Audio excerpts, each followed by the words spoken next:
fun because I was running late and he's like, don't worry, it's Friday morning, people will be rolling in, we're starting early. And I walked in and everybody was seated and ready to go. And I'm texting it and I'm like, dude, we gotta move it. So I appreciate everybody's patience. I wanted to make sure that I got as many of the questions that came in via text that we would be able to respond to today. This morning, again, as promised, we are going to spend a little bit of time on the Q&A. We are shifting the agenda pretty drastically.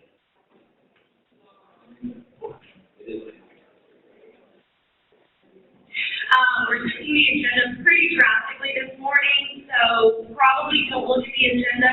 We're going to move through things. We promise to take a break when it's appropriate. But we're changing things up just based on kind of how long some of these things took versus how long I particularly thought they would take.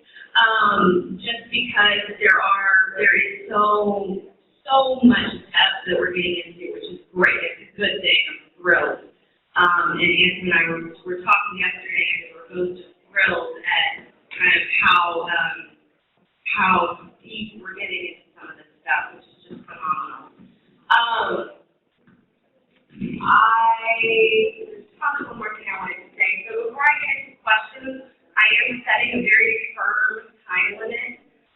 We will stop with questions at exactly 9:10. If you don't get your question answered, don't worry. I'll be here after the event is over today. You know where to find us. You know where to contact us. Try to focus on questions for the group that you think apply to the group. So if it's a very specific item that you're not quite sure or may just apply to you or your consortium, you may want to text that. And some of those, like folks that have texting saying, don't share this to the group, and that allows me to just reply to them individually as I go through. There's also a lot of questions that came in via text that were very similar. So in that instance, I tried to kind of group things along a common theme. So if you don't see your exact questions, we will do our best to address the topic. If you have more specific follow-ons, we can address them after the event. But again, I really appreciate everybody getting engaged, texting those questions, and being a part of the conversation. So I wanted to start with some quotes. Actually, I want to start with something. I believe it was Glenda who brought me an apple this morning. For those of you that didn't know, I made a joke yesterday. Anthony came and put a little bell up here like a teacher, so I could quiet the room down. And I said, now I can see an apple. So I greatly appreciate the apple this morning. I can't see real Glenda. Thank you so much for the apple. And I feel like I need to do this thing where I do this and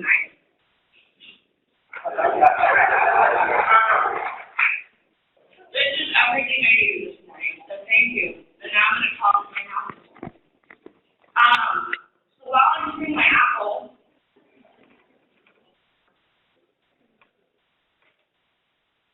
I do have a few reminders for everybody in terms of housekeeping. This is much harder than I thought it was going to be. Okay, good. First off, please wait for the mic when you're asking a question to make sure everybody can hear the question and that our folks at home can hear the question. The live streaming is for folks that are not here, so if you're here, we ask that you don't live stream because it eats up a lot of bandwidth in the room. And then finally, in reference to our live streaming, I would like to welcome our colleagues that are live streaming the event. We're so glad you were able to join us. Send in your questions, and we'll get to them throughout the event. We really appreciate it. So, as I mentioned previously, I kind of wanted to start with some quotes from yesterday that I thoroughly appreciated. The first was related to the new measurable skill games and how they really provide a much more optimistic view of what our participants can actually do.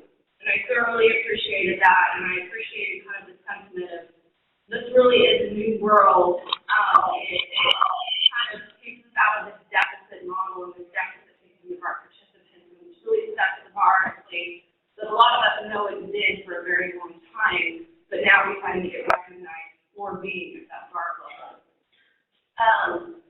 need a special funding code for a genius level data clerk.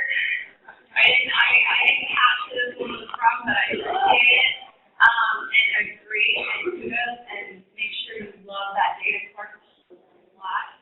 Give them lots of love. This one I had to modify just a little bit, but it's 4 p.m. and we're overload. So I'm glad we ended when we did. I know it was a lot of information. There was a lot of very big eyes at the end of the day. I know I personally was just exhausted at the end of the day, but really appreciate everybody's engagement, participation, and just really being patient as we kind of dive into these things. And I can't wait to go next week and talk to our national colleagues about how, we spent 7 hours on measurable skill names and credentials and details and training and all of that yesterday, which I think is just awesome. So I wanted to give a little heads up. We are planning a accountability/team bootcamp. It's going to be small-ish, meaning we will be inviting very select individuals from various locations. The goal of this is to really develop some local expertise in a lot of these new things. How we're going to do that invite hasn't exactly been decided yet. This is literally something I emailed Holly about like 2 weeks ago, and I was like, we have to do this, let's do it. She's like, yes, it's going to be awesome, let's do it. And that's about as far as we got. So after this event, we'll sit down, we'll put our heads together, we'll decide on a date that works well, knowing that there's a lot going on in the next few months. I'm gauging right now, August. If it's September, it'll be very early September. We will do it here. We'll decide on a date as soon as possible, like within the next week or so, and get that out of the save the date, and then let people know how we'll be doing invites. It may be a situation where we need to do one in August, September. We'll do another one in the spring or in the winter. But again, I want to make it small enough to where we can really do some deep dives and things, give folks the attention they need to get into some of this stuff. But the goal of this is not to be the only training on this stuff. The goal of this is essentially almost to train the trainer to develop local expertise across the state that folks can then rely on as another person to kind of really know this stuff, know it well, and be a point of contact for all these big changes that are happening. So stay tuned. We'll get that information out as soon as we have it across, and get that ready for you all to go. So I want to start with some questions that came in. And Ms. Anson, the first one is going to require a little bit of input from you. This is related to IEP courses, and essentially, we got quite a few questions about that. The theme of the question is, if we have an IEP for which we're just paying the tuition, must we add the instructor as a team? And so the answer is yes, but we had kind of a lengthy discussion about this yesterday. And before I get into the details around kind of what is actually going to go into teams and how that's going to work and what it's going to look like and what the exceptions are, I want Anson to talk a little bit about kind of the overarching philosophy behind this, so that to make sure everybody's on the same page in terms of why things need to be the way they are. All right. Good morning, everybody. How are you doing? Yeah, this one, we actually sparked a lot of discussion yesterday about this. And some of the discussion was related to the fact that, and many of you probably don't know this, but my staff definitely knows this, but I don't know that much about teams. Actually, when we transferred the program, I did a bunch of whole bunch of stuff, and Carrie did a bunch of stuff, and she did all the team stuff, and I wasn't in all those meetings. So I'm not an expert team user. So sometimes the impact of things, I don't quite know. Since yesterday I learned that putting in, there's only going to be one way to put an instructor in, which is the way that you put a regular instructor in. So the addition of putting a training instructor in presents a whole lot of new elements that will probably very surprising to everybody here, because those are instructors that you may not employ, you may not know. They may be, 50 miles away at a training site, and you can lose contact. And so those are kind of, I think, some of y'all's default fears, like, oh my God, what did they just say? So let's talk about this, and it's come to me. We will outline this. We got this training letter with many times in the last couple of days. I was reading it this morning. But I think we need to add this element to it. But I wanted to kind of go back to some fundamentals, and then know that we have got to write this so that it works in as many circumstances as possible, because you guys have done a wonderful job of implementing IET and making these things happen in the last year. We don't want to impede the progress of that at all, but we also want to make sure that we can bolster the kind of quality and the reporting on any necessary elements. So let me go back to the fundamentals on IET.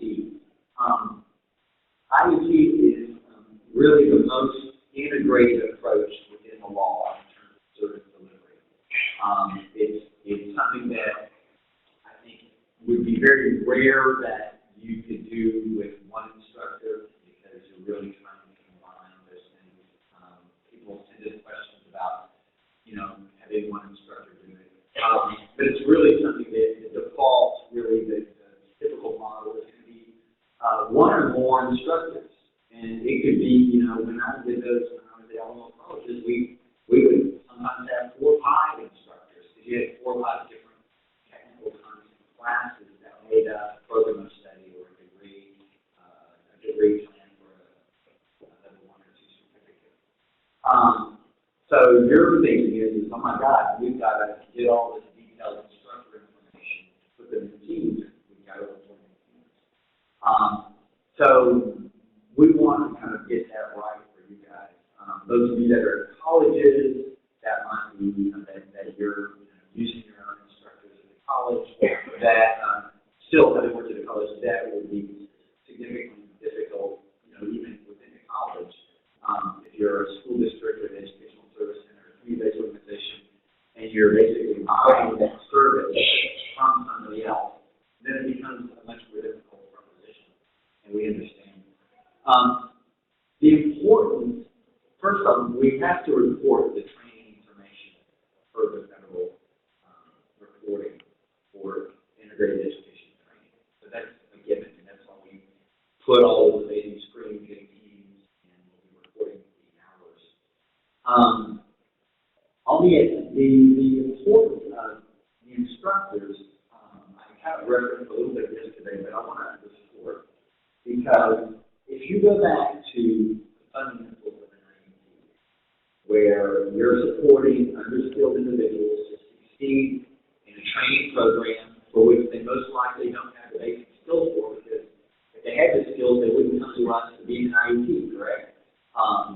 And so that proposition right there requires that you really have a close relationship with the technical instructor, because the requirements of an IET are, one, that it's scheduled concurrently and integrated within the service delivery. Well, you can't do that if you have hardly any relationship with the training program the instructor is scheduled. Another requirement is that the adult education literacy content be contextualized. Well, you can't effectively contextualize to a training program if you don't have a relationship where you're discussing and talking to the instructors. You can go buy a medical, ESL or medical program textbook, but that's probably going to be a faint glimmer of really the contextualization that you need to help somebody pass a pharmacy technology class in a level 1 certificate education college. It'll be a good start, but you've got to have some relationship with the technical instructor, because every instructor does their own very course their own way, they focus on their own things, and most importantly, in what the generic contextualized curriculum will not tell you is, the instructor knows where the most important parts of the content are for the individuals to pass certification exams, and they also know what the biggest skill deficits general students have in the technical training program. So you look at a textbook that's a generic, contextualized textbook for healthcare, you're not going to get that kind of specificity of what in these 180 pages is the most important stuff for the exam, what are the areas that the individuals in these programs typically struggle with. You only know that by building a relationship with the technical instructor. So those are two very important reasons why you have to have this relationship with the technical instructor. You've got to get it concurrently, you've got to contextualize. The third is that in the IEP, there's a requirement to develop common learning objectives. Common learning objectives, so that the two courses or the 3 or 4 courses of the IEP can be boiled into common learning objectives, not 2 silos of objectives. That's in the statute. That's why, one of the reasons why we're requiring a syllabus for the programs next year, so that you can write down the common learning objectives, so that we can document those are being developed. And Savita and I talk about this a lot because we work at colleges and we know, wow, that's pretty big. That's, developing a common learning objective for a class is difficult. We understand that. Part of the work, the rollout of our content standards is to align those with success in post-secondary, so that's a start, but really customize it so that a learning objective related to measuring the area of airflow in a room for an HVAC course has a technical side to it, but also has the prerequisite basic skills, basic math you would need to do that activity. So the common learning objective for the HVAC program in that example would be something like, the individual knows how to measure the airflow in a room, whatever. But it wouldn't say anything about the math calculations that are required to do the basic fundamental math. That's where the instructor could work with the technical instructor, because they not only contextualize that content, but say, what's the learning objective? Student must know how to measure the area of the room, volume of the room, whatever, using math. So you're not going to come up with common learning objectives without real considered work with the technical instructor. So to schedule a class, to do the curriculum, to contextualize it, to come up with learning objectives, you've got to know the technical instructor pretty well. And that right now, like, you're like, holy crap. How are we going to do this? This is like a big leap. And it's one book we got to take, and we got to move in that direction. There'll be a learning curve, there'll be time, we'll be patient. But at the end of the day, all those things point to the student succeeding in the class. And that's the main point of all this, right? If we're just doing our own thing over here and sending folks over here to a training program and calling that an IEP, we are exponentially raising the chances of failing that student. And having implemented lots of integrated programs, I can tell you the ones that I had some that we worked hand in glove with the instructors very closely, and some that we did in a much more diffused way. And without a doubt, the success of the students in that diffused relationship was much lower. And we were always surprised. Why are they failing out of class? Well, of course they're failing, because what have we done in terms of due diligence to know what the course is, help the basic skills instructor align to it, support the students, yada, yada, yada. So the point of all that is you need to get good relationships with the technical instructor. And that gets you closer to being able to have a relationship that allows you to get the information you need to put into the instructor section of teams. Yeah, you're not going to be able to get it if you don't know the instructor, you don't know where they're working, you don't know anything about them, you don't know their name. You will not get that information if you don't know the team. That's your relationship. But if that's your relationship, you're probably establishing a program model that might be something that we look at in a spreadsheet and say, yes, they're doing it, but in reality, I would be more suspicious of the quality of that and probably would see how we can show it. All that being said, we still need to be flexible when it comes to getting the information from technical instructors, because oftentimes, as Fabiano reminded me yesterday, you're doing your best just to get them to come to the meeting to build the IEP, right? I've done that. It's very difficult. They don't know what you're talking about. They may not care about working with your program, and you're selling them on the idea of why this is a good fit. I did that. I know exactly what those meetings are like. They're not pleasant sometimes. Free versus help. But if you're at that level and you get them to say, okay, yes, we'll engage your students. I used to do it where I'd say, like, give me 5 slots in your training program. 5. And they would look at me like, oh my God, that's 5. I thought we were talking about 1, you know? I mean, I was negotiating just small numbers like that. You do it too. For me to do it and say, oh, and by the way, what's your date of birth and your social security numbers? Our data system that you don't know anything about and don't care about. I don't think that would have been a way to kind of seal the deal, right? So we understand that, we hear that, we live that. And the guidance we are going to put together, I talked to Carrie a lot about this morning. We're going to allow the flexibility that you need. I'll let Carrie talk about that.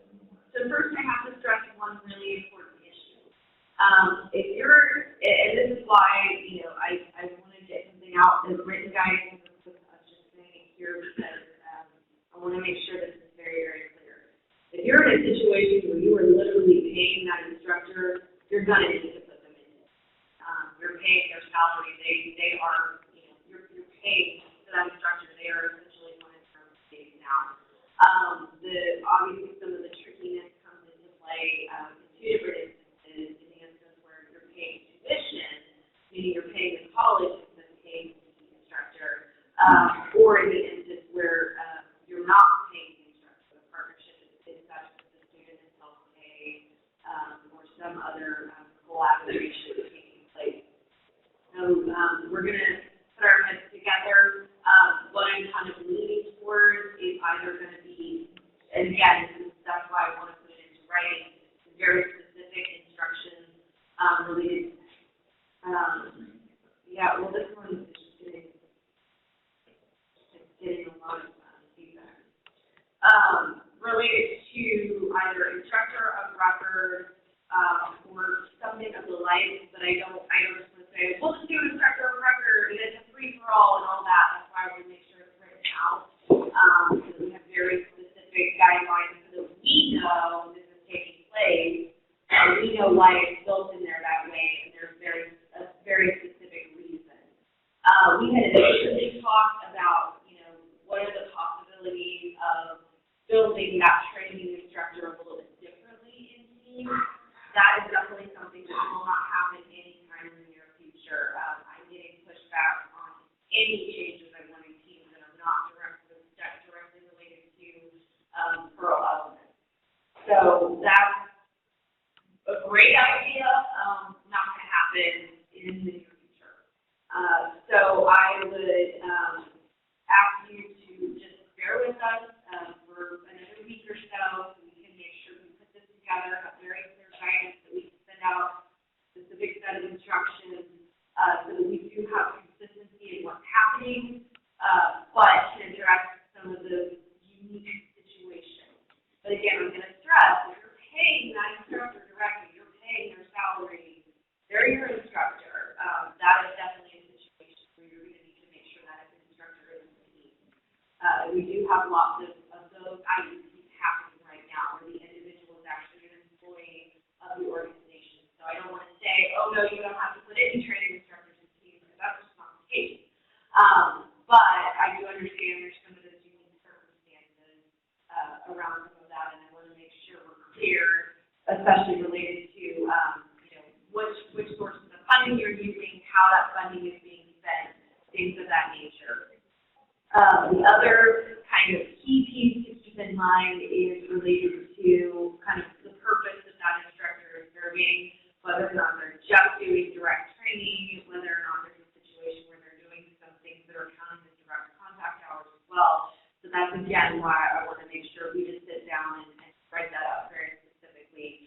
But I want to thank Anson for spending some time and kind of walking through some of those things with us this morning. Oh, and we've got more to say. Yeah. Well,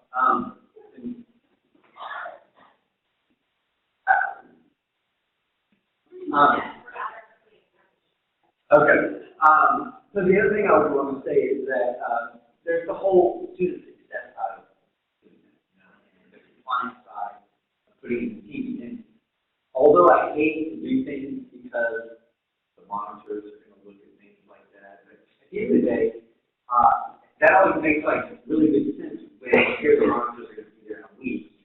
Right now, it's like we don't like to do things because of compliance, but that's not the driving factor. But it's still like a driving factor when all things are going to. We want to prepare you well, because if you're spending $400,000 or $50,000 or whatever on training for specific students, someone's going to want to kind of know about that. How is that documented? What have you? So we want to build it on our side in a way that allows you the adequate flexibility, Carrie was just outlining, but also safeguards you so you don't have to worry about that, because some of these are big money transfers, and someone's going to and so we definitely want to kind of think of it with that lens also, although that's not the driving lens. The driving lens is student safety. And I think we all agree on that. So, are there any little follow-ons to that? I don't want to gobble up all our time. Yeah, and again, keep it to questions that are relevant to the whole group. If you have a real specific situation, we can address that offline. Friends, we'll call it.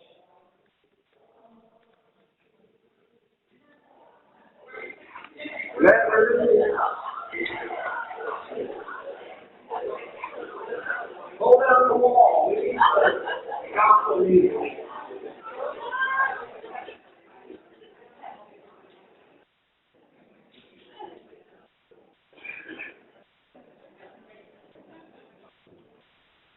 Is there a question? If we're putting them in teams, I know the rules do not require that they have professional development hours, but will teams expect professional development hours? So I'm literally testing, so and just to make sure everybody knows the question is related to, I love this is helping a lot. We need this today. I am literally testing that right now. We obviously have to make all the changes in the system related to all the new professional development requirements, and that we have to switch the system to tell the system that it is July 1st, and we did that. That got refreshed today. So I am literally testing to make sure all that works correctly. Officially, no, it shouldn't be looking for it. But again, I'm testing to make sure that works correctly. If it's not working correctly, we will let you all know ASAP, and we will simply just do an exemption. And the reason for the exemption would be because they don't need it. Signed, sealed, delivered, done. Not necessary. Again, and that's kind of one of those sticky things. It just kept getting delayed in terms of us being able to check it. So we're checking it now, right at the last minute, to make sure it's going to work. Do you have a follow-on? We should put those two together. Kind of along those same lines, that, when the monitors come out and they look at our employee files, once they go on those credentials. Yes. So are we going to be expected to select from those trainers their credentials? Right. And that is actually a question I do want to check with the monitors on. The requirements as they're written in rule right now are that they're expected to have whatever is required by the institution, essentially. I do want to check with the monitors. Okay, so are you going to be looking at the institutional requirements and making sure it was happened, or are you going to be checking with the institution and making sure that the institution has them? I mean, I as was, opposed to you having to have those, because obviously they wouldn't be employed by the institution didn't have those. I'm just gonna double check that fine point, and make sure our monitors understand why that requirement is in place. Sometimes with the monitors, what we have to do is explain, like, this is the intent of the policy, to make sure that the way they're checking it, policy intent of the policy, essentially, because monitors, and they're very good at it, and it's a good thing, we need people like this, but they're very black and white. It's like, well, it says this. It's like, oh, but it needs this. So that's something I have on my list to make sure, that we verify with them, you know, on that, because that will definitely now be coming up, because that's a little bit of so good question. Bear with us. I'm just going to verify with the monitors and make sure, we're on the same page. okay, let's move on to the next question here. And I'm breaking my rule. We will go until 9:30. The 9:30 is the limit. Has a training been developed for entering an IEP to team so that we have On one page, all the information for management. My answer is sure. It happens, but it can be very easily. So that's the thing we can get. And the training letter itself. So I mentioned this initially. The training letter itself is more focused on more policy and things of that nature. Typically, we try to, or our agency prefers to keep things related to teams in a technical assistance bulletin. So I'm going to check to see if that's something that we can put in that technical assistance bulletin. But in the meantime, I mean, that's something we can very easily get you, or you can very easily create with the information that is in the slide, the beginning of the training slide, where it basically says this is everything that has to be captured, and then the training slide where it comes through those things. Just pay attention to kind of the order that those things happen in. But yeah, I mean, absolutely, that's something we can put together pretty easily to be available for folks.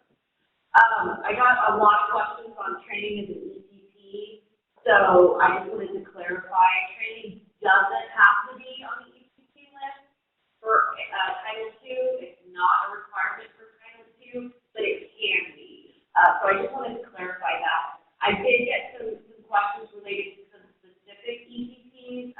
Our eligible training provider system has gotten, unfortunately, the lowest priority of all of our system changes. So there are some instances, and that and the fact that an application process for ECP under WIOA is much more rigorous. So it takes a lot longer, and it takes a lot longer for programs to actually do that application. So there are some instances where some things that are on the ECP, like let's say they've expired and that hasn't been updated in the system yet, or the application hasn't come through yet, or the application can't come through yet. So you have a program that you know is or will be on the ECP, but it's not reflected in the system yet. In that instance, go ahead and log in as not an ECP. As I mentioned yesterday, we will be doing matching on the back end to match the name of the provider or the name of the program and the zip code to our existing ECPs. And when we do that match, if we have a question or we're like, hey, is this, we can definitely do that on the back end. That's not to say don't put ECPs in that are in the system and work just fine. If it exists, obviously that's what we want you to do. But I don't want to hold anybody up from data entry. So go ahead and just put it in under the regular provider information, and log that information as you need to for those participants. So good question.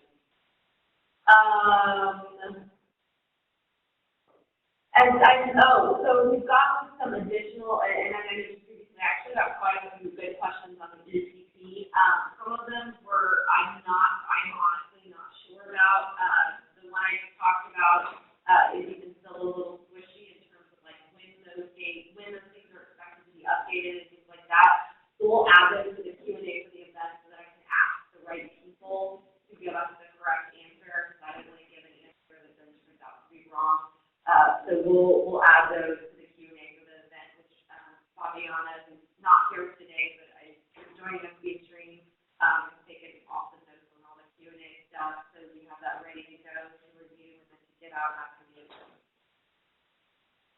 I got a lot of questions for Target, a variety of different questions, with discount for this, with discount for this, with discount for this.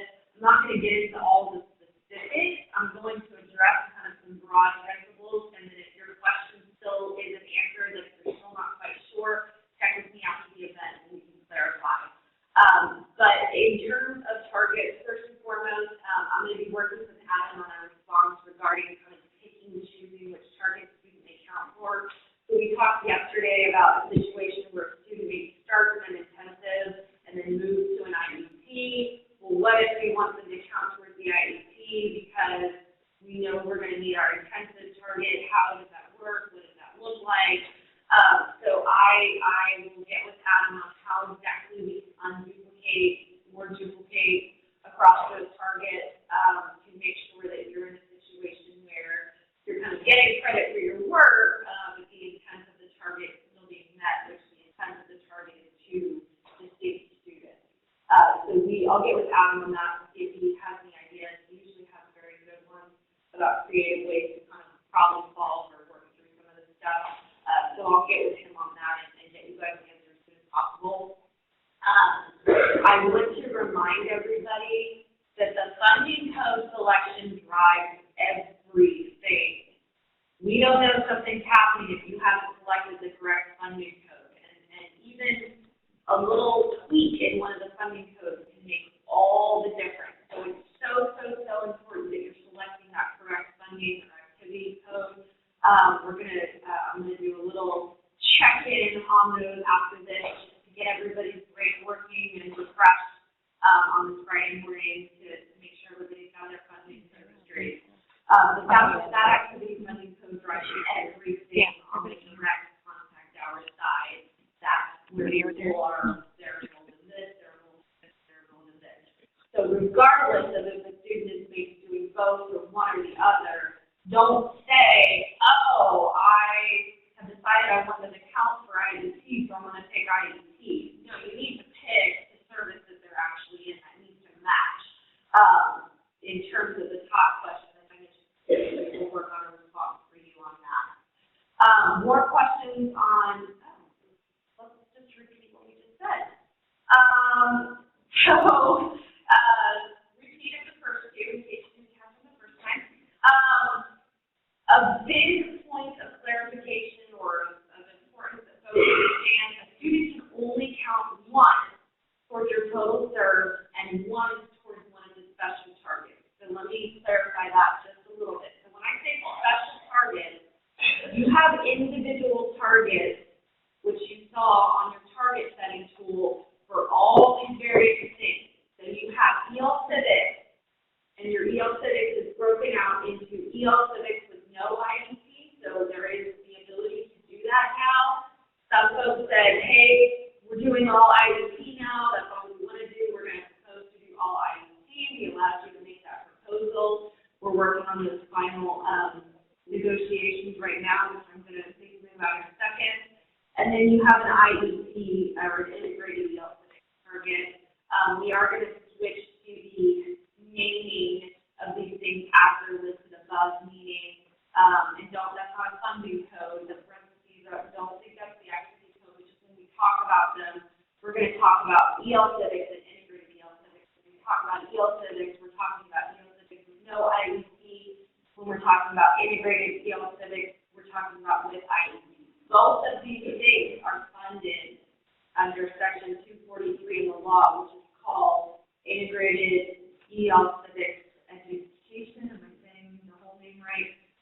So it has that integrated in it, but we're going to call it this just for points of clarification. You then have a target for intensive services, which can be any of these options. So any of these things you do, so when you code any of these things in Teams, they're counting towards that intensive services, which could be workplace literacy, services for internationally trained professionals, and reentry services. You now have an IEP target, which again, the big switch this year is that we gave you an intensive services and IEP. So both of these two things used to be under one target called career pathways.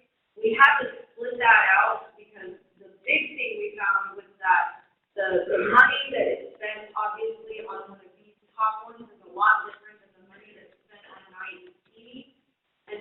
make sure that we're getting the dollars where we need to and also meeting our LAR objectives around both total enrollment and our strategic planning goal around career pathways enrollment. We needed to split these out to address enrollment. So I want to make sure, I wanted to make sure that I was clear about that. That's the big difference here, is those are two separate things now. They're IEP and intensive. If you didn't either hear it on the phone call or watch the webinar, there is a webinar on this where we kind of go through what these things are and what they mean.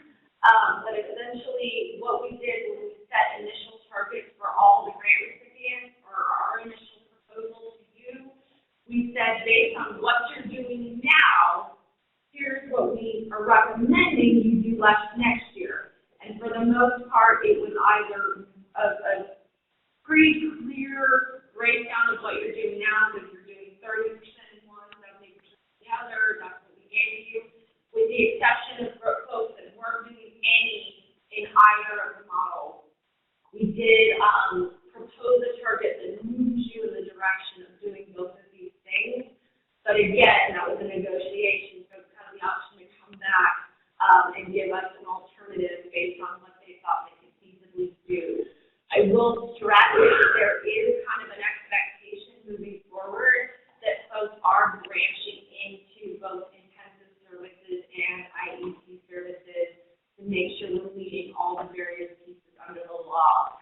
So just keep that in mind as you plan your service delivery moving forward. So these top three, you have an individual target for those, meaning a student can only count once in each of these categories. So if you have a student that does intensive services, they can't also count towards your IEP target and vice versa. So this is what we were talking about when we said, let's get with Adam to discuss, well, what if we wanted to count towards this one, but they're doing both? How can we do that realistically? And then again, the other thing I want to stress is you have a separate target for IEP, EL Civics than you do for regular IEP. Those are two separate targets with two separate pots of money. The bottom one for transition is duplicated, meaning a student may count in one of these and also count towards transition, but the intent of transitions and the way your transition target is set is based on your total number of students that you are expected to not serve in one of these. So I know it's a little confusing. A student could be in one of these and transitions, but the way the target is set, again, is based on students that aren't in one of these, meaning there's kind of an expectation that, okay, if they're not doing one of these, we want them, a certain percentage of them to be doing something else, meaning transition. So again, you have one total serve, so across all of this, every student is only one student. We don't care how many things they do, we don't care how much money you spend on them, they're still one student. They count towards one student. You do have one of the values that was in the target setting tool for those of you that worked with the target setting tool. And I know some grantees are going to be, using something very similar when they set their sub-targets. There is a basic AEL number in there, but that's not a target that we monitor. That number essentially helps us get to your total serve. So we basically say, this is how many we expect you to do in all these special services. This is how much we expect you to serve total based on your allocation. So this kind of gets us to what we would expect you to not do in one of these. But we also understand that there are instances where students might be basic AEL and might be in one of the specialized services. So we monitor, again, all these specialized numbers, and then we monitor your total serve. So those are the numbers you need to be looking at. Just to clarify again, a student would not count twice if they let's say they get basic AEL services and then they move into IEP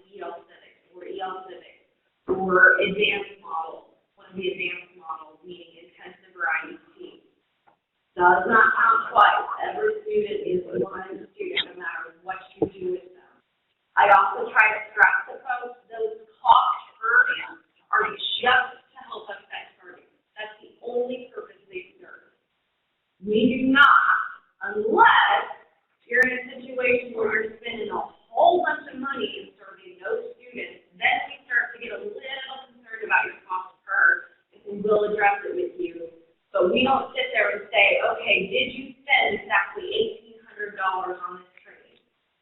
You may spend $400, you may spend $3,000. That's not what we're looking at. We're looking at, does the amount of money you're spending match up with your total service amount? That's the amount of detail we're getting into when we look at these things. We're not looking into that minute level of detail, and the funding does not follow the enrollment. You don't magically get more money when you enroll 3 IEPs. It's not a reimbursement model. It's purely to help us set targets. So I can clarify that. I do want to say.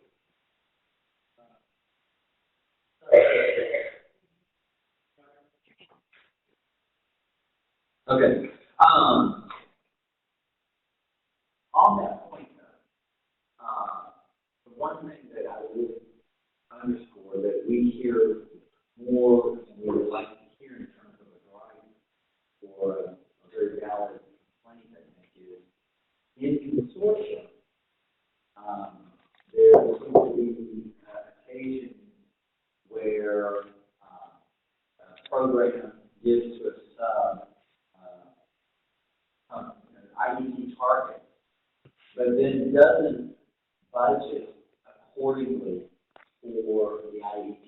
If we're planning at an $1,800 premium for an IEP, when we calculate all of this, our expectation is that if you're going to sub the IEP to a college or your other partners, that you would allocate a commensurate amount of money to them, $1,800, to do the IEP.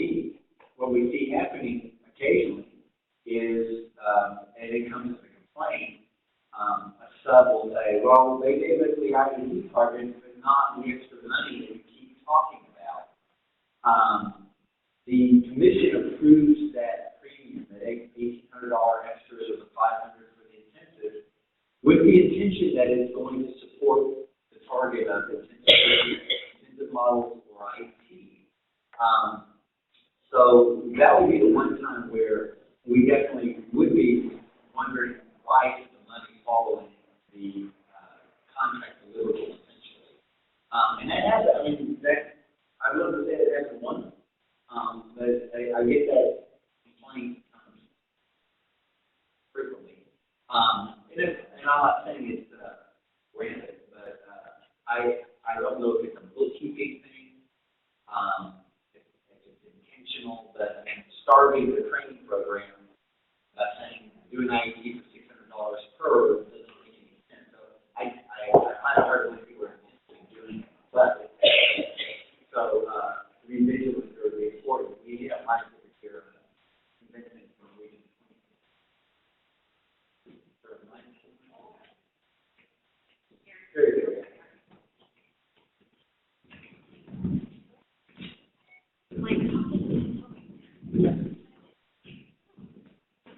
So this isn't a question, this is just a comment. So what we did was, we have to, our cost per student, once you get to the sub-recipients aren't going to match the cost per student that you give us because we have to take a little bit off the top. But based on your cost per student, tier 1 is X, right? That's your X, because that's your basic stuff. Tier 2 turns out to be 1.7 times X, and then tier 3 is 3.6 times X. So if you just use those proportions with your money, and a little bit of algebra, I mean, you can find your cost per student, but that's what it is. It's 1.7 and 3.6. Yeah. So very good point. Why not? Very good point. It's not going to come down at $1,800. There's overhead and things like that. Same proportion, yeah. And that, so definitely that is. No, I have them off. The feedback, I have them Typically, off. I mean, without a doubt, They're muted. what has happened. I'll unmute you when I see you go up to somebody. Cost per, but given the IEP target, so that's why I think sometimes it's just a mistake, because I don't think anybody would usually do that. It's just counterintuitive. Anyway, that is out there. So if you're managing a consortium, optic model, I'm sure this is a spreadsheet with it. Anyway. I just talked about algebra. Former math teacher, that warms my heart. You will use this in the future.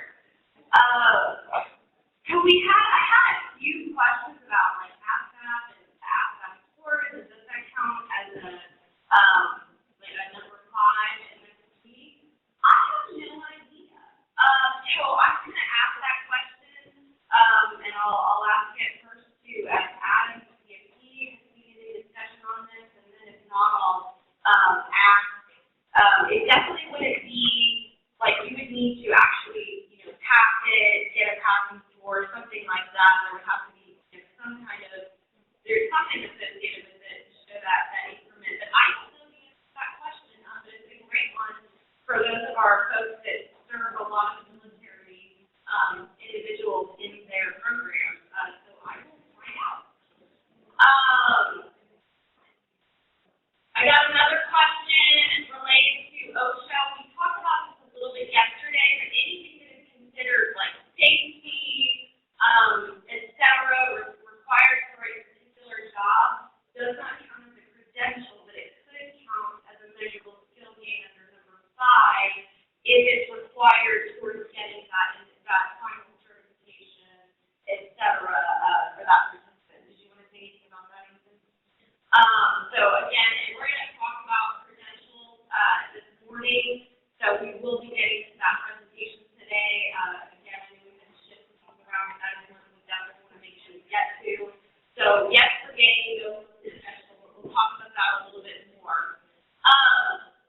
I got a question regarding the new MSGs. Officially, they take effect July 1st, but like all of the changes we have to make in teams, everything just takes its own sweet time.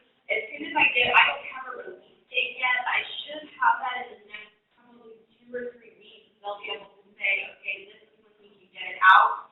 As soon as I get it, I'll let you know. But this will be a situation where there may be some retroactive data entry. We're aware of that. I do hope it's not too late in that initial start of the program year. But if you have folks that you know, like, are going to be doing, to do a number 5 or things like that, that is something you can't track yet. Obviously, the assessments, the high school equivalency, all that automatically tracks.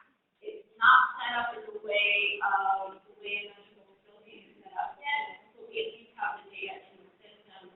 We just have to make the programming changes to make it count for what it's supposed to count for. But again, we're aware it's going to be hard, so we're rolling this stuff out.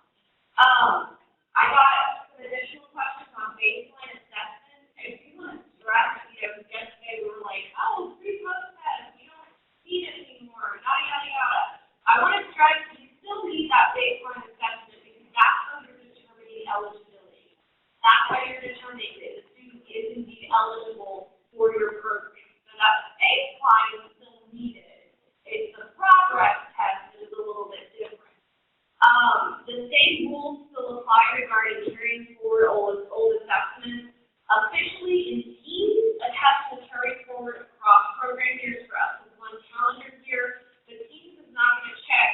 Again, like I stressed yesterday, there is a team with a calculated error. It stinks. It's the worst. We want it to. We've got it on our bucket list. It doesn't right now. So we have to manually calculate that on the back end. For me, I think we are going to use evaluation insight has to actually calculate on the last day of service that 90-day window. That was one of their biggest gripes when we got the system. They're like, did you know this? There's a calculated. I'm like, what is this wrong? What is all that? They're like, that's what calculated. That's it. So how that would work, we're not sure. We're not checking for that. So, in terms of the current rule around 90+ days without service, you do still need to reestablish that baseline because that is an individual who you want to make sure you know where their current baseline score is. As I mentioned yesterday, even though the measurable skill gains and the domain experience and all that is reported differently, we still have to report things across the 6 basic skill levels, the 6 ESL levels. So we need to have an accurate reading of where those students lie to make sure we know kind of where those things are as a